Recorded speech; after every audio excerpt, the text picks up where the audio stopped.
أعوذ بالله من الشيطان الرجيم. بسم الله الرحمن الرحيم. وإذ قال إبراهيم ربي أرني كيف تحيي الموتى قال أولم تؤمن قال بلى ولكن ليطمئن قلبي قال فخذ أربعة من الطير فصرهن إليك ثم اجعل على كل جبل منهن جزءا ثم ادعهن يأتينك سعيا واعلم أن الله عزيز حكيم. مثل الذين ينفقون أموالهم في سبيل الله كمثل حبة أنبتت 7 سنابل في كل سنبلة 100 حبة والله يضاعف لمن يشاء والله واسع عليم. الذين ينفقون أموالهم في سبيل الله ثم لا يتبعون ما أنفقوا منا ولا أذى لهم أجرهم عند ربهم ولا خوف عليهم ولا هم يحزنون.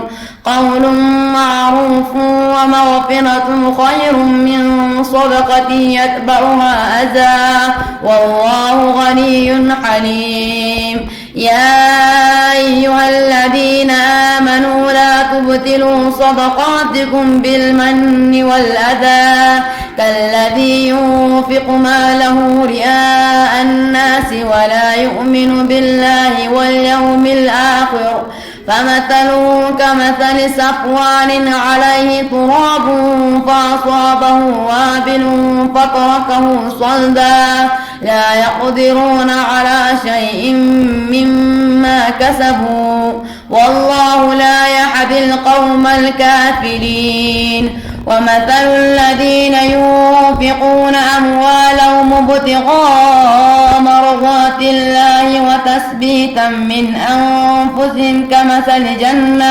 كمثل جنة بربوة أصابها وابل فأتت أكلها ضعفين فإن لم يصبها وابل فطل والله بما تعملون بصير.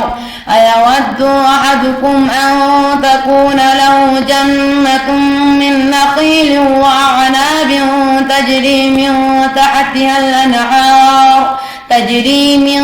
تحتها الأنهار له فيها من كل الثمرات وأصابه الكبر وله ذرية ضعفاء فأصابها إعصار فيه نار فاحترقت كذلك يبين الله لكم الآيات لعلكم تعقلون.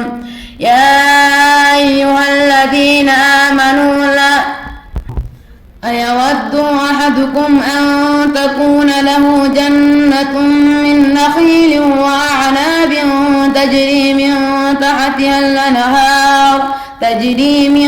تحتها الأنهار له فيها من كل الثمرات وأصابه الكبر وله ذرية ضعفاء فأصابها إعصار فيه نار فاحترقت كذلك يبين الله لكم الآيات لعلكم تتفكرون. يا أيها الذين آمنوا أنفقوا من طيبات ما كسبتم ومما أخرجنا لكم من الأرض ولا تيمموا الخبيث منه تنفقون ولستم بآخذه إلا أن تغمضوا فيه واعلموا أن الله غني حميد.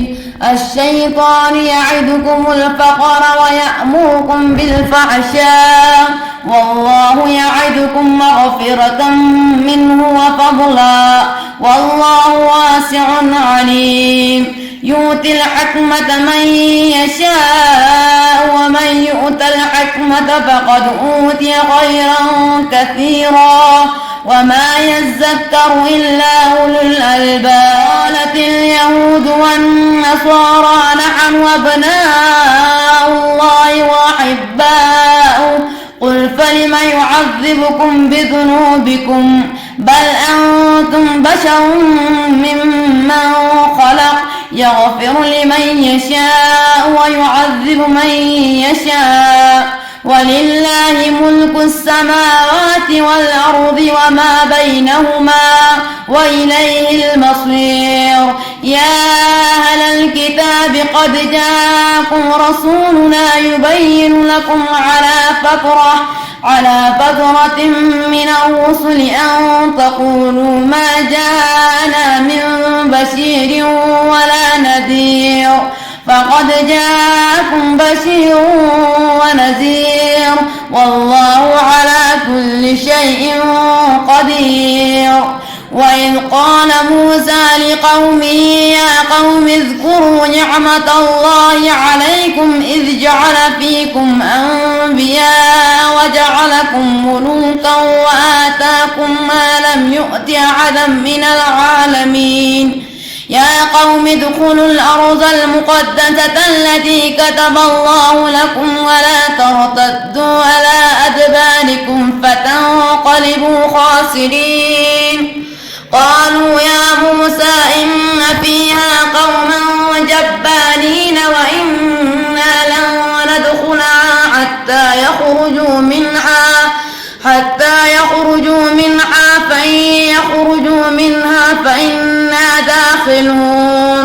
قال رجلان من الذين يخافون أنعم الله عليهم ادخلوا عليهم الباب فإذا دخلتموه فإنكم غالبون وعلى الله فتوكلوا إن كنتم مؤمنين. قالوا يا موسى إنا لن ندخلها أبدا ما داموا فيها فاذهب أنت وربك فقاتلا إنا هنا قاعدون.